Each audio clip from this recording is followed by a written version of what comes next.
Okay, But well, I see where I've this heard is your going. arguments. So there will be no further arguments because I see that you're not going to agree to. Okay, good afternoon. My name is David Heiss. I'm an attorney magistrate. We are scheduled for an informal hearing in two different cases that arise out of one citation.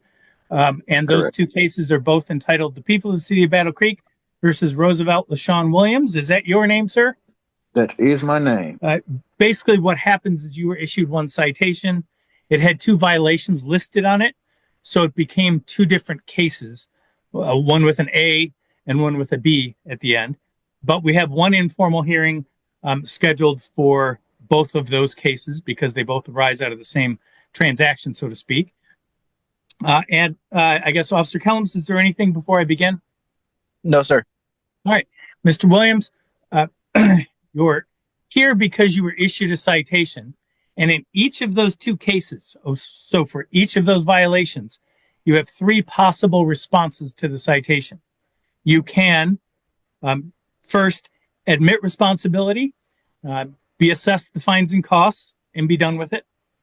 You could, as a second option, admit responsibility with an explanation, hoping that the explanation would cause the court to decrease the fines and costs a little bit. Or you can deny responsibility and have your hearing. It's my understanding that as to both cases, you wished to deny responsibility. Is that correct? That is correct. Okay. Well, here's how the hearing works. First of all, Alright, guys, welcome to today's video. What starts as a routine court hearing quickly turns into something far more unusual. The magistrate calmly lays out the charges and explains the simple options, admit or deny. But the moment the defendant confidently chooses to deny everything, you can already feel the tension building. It's clear this isn't going to be a normal case, and something unexpected is about to unfold. I guess I should read the citation. In the case ending with the letter A, it's alleged that back on November 19th of 2024, you were over at Fountain Street near Meacham Avenue in the city of Battle Creek, and you were issued a citation for not being able to provide a proof of insurance. This is a civil infraction. If you were found responsible, all other things being equal, the court would assess $125 fines, costs, and fees. It is a 0-point ticket. And in the second case that ends with the letter B, that same date, time, and place, you were issued a citation for having an expired registration plate. That is also a civil infraction. It is also a 0-point civil infraction. If you were found responsible, all other things being equal, the court would assess $110 fines, costs, and fees. So first question, is that the ticket or the two cases that you thought you were appearing about, Mr. Williams? It is. Okay. And same question to you, Officer Kellums? Yes, sir.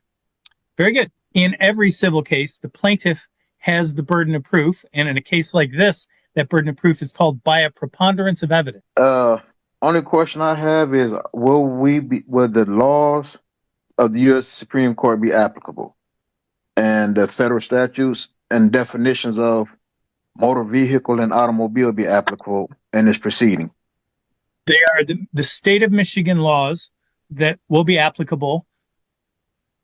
Okay. The other question is, are you already not bound by U.S. Supreme Court rulings? Every court is bound by relevant Supreme Court rulings. Okay. All right. I'm not sure why you're asking that, but that's okay. All right. So if you would both raise your right hands. Very good. All right. Officer Kellums, if you would begin, please.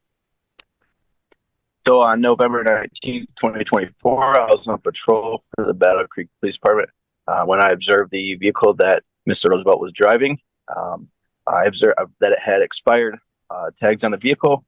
I then conducted a traffic stop on Fountain Street near Meacham Ave. Found Mr. Williams to be driving the vehicle, where I issued him the citations. When speaking with Mr. Williams, he could not provide insurance, and his tags were expired. Okay. Do you happen to know when they expired? I do not off the top of my head, sir. Okay. What made you think they were expired? The wrong color and the wrong year on the plate itself, or some other Yes, thing? sir. Yes, sir. All right. Did Mr. Williams say anything to you during the stop about having insurance or not having insurance, or anything about Uh, the tags on the plates, anything like that? he informed me that he did not have to have insurance due to that he was traveling, and to drive a vehicle, you don't have to have insurance. Something regarding Supreme Court. Um, that's about all he said. Okay. All right. Do you want me to consider anything else at this point, Officer Collins? No, sir. Okay, Mr. Williams, could you hear Officer Collins' testimony? Yes, I heard his testimony. Very good. Thank you for your patience. What do I need to know, sir? Okay, I did inform Officer Kelly that I am not operating a motor vehicle, but I am operating an automobile. I did inform Officer Kelly of the ruling of Rodriguez v. Ray Donovan, U.S. Department of Labor, 769 Federal 2nd, 1344, where the U.S. Supreme Court's decision has ruled that all codes, rules, and regulations are for government authorities only and not for human creators. In accordance with God laws, all codes, rules, and regulations are unconstitutional and lacking due process. All right, I'm going to interrupt you just for a second. Are you telling me that a case at 769 Fed 2nd, 1344 indicates that all laws are unconstitutional? All codes, rules, and regulations. Yes, sir. Rodriguez v. Ray Donovan. And if Well, I'm not and mistaken, you said that was Department of what? U.S. Department of Labor. Okay, U.S. Department of Labor doesn't publish decisions in the Fed 2nd. Okay, Can you that tell is me a little bit more about the case? What was at issue in the case?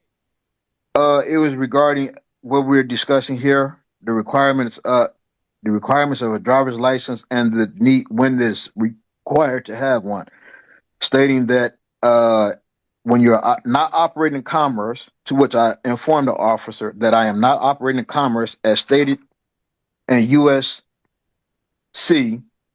18 USCA 31 paragraph A6, states that a motor vehicle, the term of motor vehicle meaning every description of carriage, contrivance, propelled or drawn or mechanical powered and used for commercial purposes. This is what Title 18 USCA Section 31A6 states or defines as a motor vehicle, to which I am not operating in commerce. I'm not using for the purposes of that particular chapter of the United States Code. It would not control what happens in terms of the Michigan legislature defining in Chapter 257 what a motor vehicle is, and an automobile right. under Michigan law is a motor vehicle. But okay, continue. Right, it's a motor vehicle, which is described as anything, even by the Michigan compliance statute of 751, which you just stated, is determined as something that's transporting goods, which I'm not transporting goods. I understand your position, and I can tell you that that position doesn't happen to be legally correct. But go ahead. At this point, the situation shifts dramatically as the defendant begins arguing that he wasn't driving a motor vehicle, but merely traveling. He backs this up by referencing federal cases and claiming that laws don't apply to him in the way the court suggests. The magistrate listens but quickly challenges the logic, pointing out inconsistencies. What follows is a growing clash between legal reality and personal interpretation. So you're basically stating that there's a misinterpretation of what's in black and white? No, I'm telling you that you have misinterpreted the application of 18 USC 31A6 and 769 F second or Fed second 1344. Okay, but well, I see what I've heard your argument. So there will be no further arguments because I see that you're not going to agree to, because like I said, I've given it to you, the cases where they're like Shapiro v. Thompson, where the U.S. Supreme Court has said that a driver license is not a requirement, that you're trying to convert a right into a privilege, to which is covered by Article 1, Section 8. I'll ask you this. Is that right, the right to travel? That is a right to travel, convey, however you want it, by the U.S. Constitution. What you just told me was that somehow but regardless, am trying to convert a right into a privilege. Now, the question I have for you is, what right has been converted to a privilege? My right to freely travel Okay, very unencumbered good. and Now, unfettered. I will ask you this. How is your right to travel removed by by trying receiving to the require citation? by trying to require me to have a license to operate a automobile, which is my private vehicle. Okay. All right. Is there That is anything my else you want me that to consider? no, sir. All right. Well, I can tell you this. The Michigan motor vehicle laws, including the laws that require you to carry insurance, that require your vehicle to be registered, and require that registration to be current, do not run in violation of any right to travel under the Constitution or the United States Supreme Court decision that you have cited. In fact, Here, the courtroom dynamic intensifies. The defendant doubles down, insisting his constitutional right to travel is being violated. As an observer, it's clear the magistrate has heard this argument before. With controlled precision, he explains the difference between the right to travel and the legal requirements of operating a vehicle. The explanation is firm, direct, and begins to dismantle the argument piece by piece. Michigan courts have held that essentially the right to travel means the right for you to move from A to B, not the right for you to travel from A to B under your most convenient way. So you could walk from point A to B all you wanted. You could take a taxi or an Uber or a plane or a train or a bus. But if you wish to travel by using a motor vehicle, the Michigan laws are applicable and don't unconstitutionally interfere with the right to travel. It doesn't convert the right to travel into a privilege. You are not denied the right to travel. You may be denied the privilege of traveling via a motor vehicle that you are operating. So Okay, so I stop you. that is what the law says, and that's what I'm finding. Is there anything Okay, else you so want me to consider about that finding? Shuttleworth v. Birmingham, U.S. 147. Do you mind telling me what the U.S. Supreme Court ruled in that? US 147 doesn't give me the site of a case. That's an Uh, incomplete site of a case. Okay. it was Shuttle. And if you wish me I to said consider the case, Shuttleworth. why don't you tell me what was at issue in the case and what year it was decided? I said Shuttleworth v. Birmingham, U.S. 147, 1969, where it Okay, says hold no on. US license. 147 is not a complete site. The way you cite to a case is by name and then volume number and then the name of the publication and then the page number. So, for instance, when you said 769 Fed 2nd 1344, what that means is volume 769 of a book or volumes called The Federal Reporter, second edition, at page 1344. So when you're asking me about this most recent case that you've talked about, what you said was US 147, I think. That's not the citation to a case. So you're going to have to tell me more about that case. Who were the Okay, parties to that case and what issue was before the Supreme Court in that case? okay. So you didn't hear me cite the name of Shuttleworth v. Birmingham. I heard you say the name. That doesn't Okay, tell me and what, that's not a complete cite of the case. all right. Do you not have the documents that I filed when I filed to say that I want to have an informal hearing? The affidavit that writes that my There are documents that have been scanned into the court that you dropped off. okay. So So from even those if documents, why don't you tell me the proper citation for Shuttle versus Birmingham? okay, traffic infractions are not crimes, blah blah blah. Person faced with Right. okay. Traffic Uh infractions are not crimes. That's absolutely correct. They are okay, civil no, infractions for a reason. I was reading from a different case, but the case that I'm citing from states that no license necessary to drive an automobile on public highways, streets, no license is necessary. The word operator should not include any person who solely transport his own property and who transport no persons or property for hire or Where's that compensation. citation from? Okay, I'm a I just appeal it, and that way I can make sure all citations are That's fine. I mean, the idea is I can't look up what you're telling me, right, without a okay. proper citation. So you can read. I mean, for all I know, and I don't mean this, I'm using a farcical example. For Okay. all I know, you're quoting the municipal court in Honolulu, Hawaii, which has no Right. jurisdiction over Michigan, It's right? I understandable. don't know. Okay, so I would cite Payne v. Massey, 19196 Southwest Second, 493 Texas, 273. Okay. Well, and I can tell you that Texas law, a court interpreting Texas law, that decision wouldn't be controlling on a Michigan court. But that's fine. I think I understand where you're going. If you want, I don't need to consider anything else. I'm just asking you, is there anything else Okay, well, you want to present to me? if you're not going to consider anything else, then we can proceed on to your ruling, of which I know you're going to find. So, and like But I said, not, like you said, I have a right to appeal it. So, yeah, and I'm willing to listen. If you're going to quote something, I need to know what you're quoting, and I need a proper citation so I can look it up myself, right? Because otherwise, people could just run around quoting Mickey Mouse if they wanted. right. Okay. So Nothing against you. So the question to you is, what else do you want me to consider at this point that you haven't yet told me? Okay. Zobel v. Williams, 457 US 55. And why are you citing that case? What is it telling me?